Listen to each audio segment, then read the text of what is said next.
They're seeing their prices of their crib or car seats going up because of the tariff policy. They're losing their health care by the millions or having their rural hospital closed. Their farmers are being hurt in rural areas by his policies. You're seeing even people on his immigration policy. I've seen more and more people coming forward saying, I regret my vote because I didn't think he would take my spouse, who is nonviolent, who's in this country trying to get her visa, and now through your going into courthouses, you've deported them.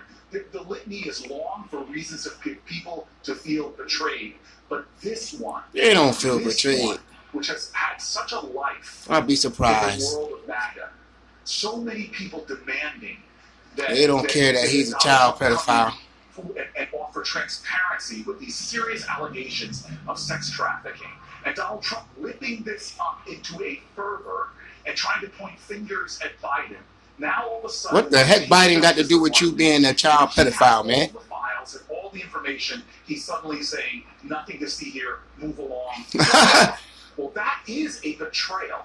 It's either that he was lying to people or that he is now embodying the lack of transparency for serious allegations and potentially very serious crimes. So Donald Trump, we know you're a liar. Yeah, that's right. A possibility. And we also know that you have been leading in not releasing things, not releasing your tax returns, not releasing your health records. Right. You have been hiding things from people right. your entire time that you have been in American politics. Right. One of these is true now.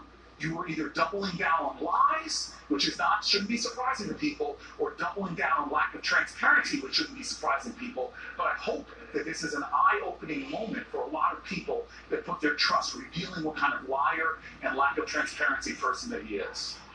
It also just feels like the earth shifting under him in a way that hasn't happened, frankly, in 9 years. He's been a political Houdini.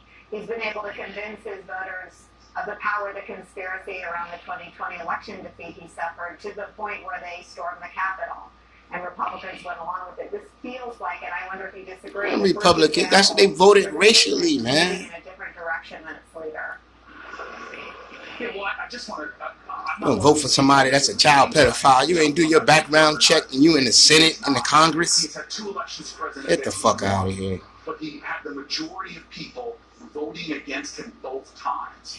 This time he won with 49.7% of the vote to Kamala Harris's 49.3% of the vote. This is not a landslide. It's not a massive. Yeah, he always talking about it was a landslide. There were a whole bunch of people in America that when after the storming of the Capitol, after the vicious beating and ultimately later deaths of January 6th. he had a approval rating well into the tank, no chance of running.